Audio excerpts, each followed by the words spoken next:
તેથી મુસલમાની રાજાએ એટલું કીધું કે તને દુઃખ પડે તો તારી સામુંડા આવે. તેથી હાથિયા ખાંભલે એટલું કીધું મહારાજ એ તો ખરે ખબર્યું પડે સામુંડા આવે કે ન આવે. અને તેથી મુસલમાની રાજાના મોઢામાંથી હુકમ છૂટી ગયો જાવાને ફાંસીના માસડે સડાવી દીધો. આજ મારે એની સામુંડ ને જોવી છે, એની સામુંડ કેવડી છે ને ક્યારે આવે છે એ મારે જોવું છે. જાવ જાવ અને ફાંસીના માસડે સડાવી દો. અને સાહેબ 5 મોડીએ બાંધ્યો તો એમનામ સિપાહીઓએ ઢહડીને ઉપાડ્યો. પણ ડગલે સામુંડા પગલે સામુંડા, ડગલે સામુંડા પગલે સામુંડા.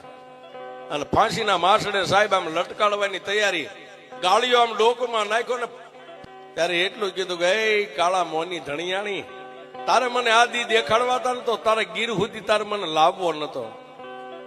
કાં તો મારા બાપ હીરિયા કાંભલ્યાની કમાણી ખૂટી ગઈ અને કાં તો સામુંડા આજ તો પગે પાંગળી બની ગઈ હોય.